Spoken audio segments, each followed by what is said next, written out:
success, and it is a success, although it's early. It's among the trickiest, toughest items on his agenda.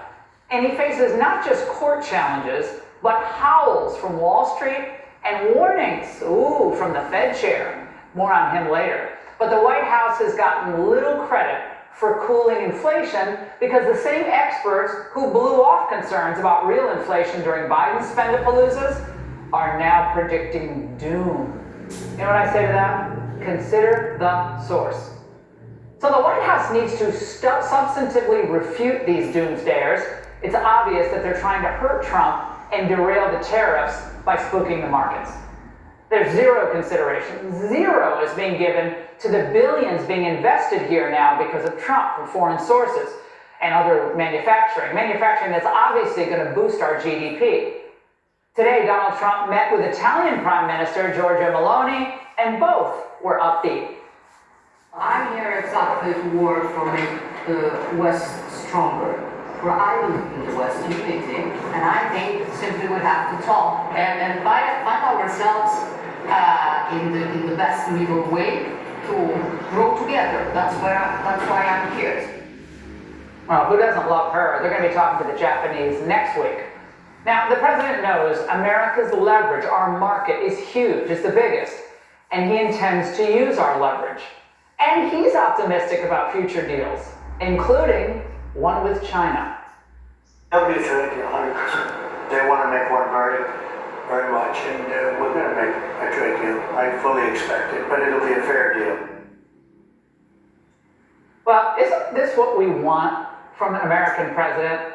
Someone actually interested in getting the best deal for American workers, American businesses, forcing other countries to play fair with our exports, and protecting, of course, our essential industries.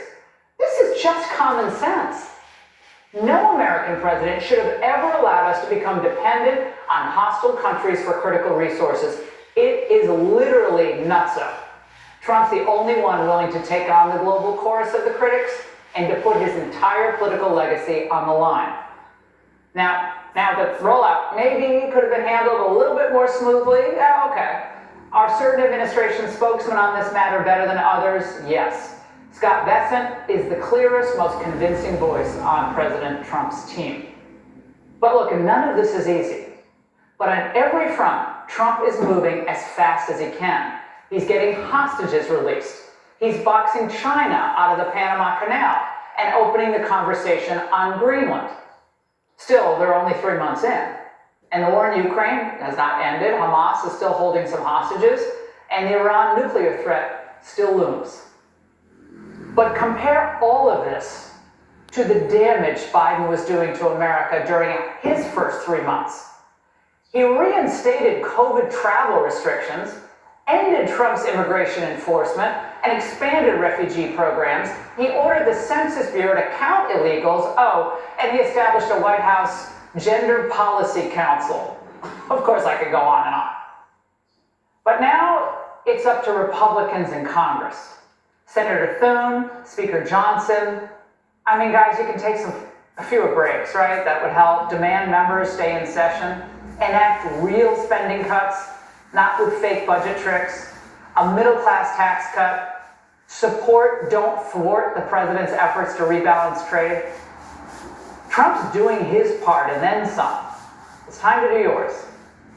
3 months in.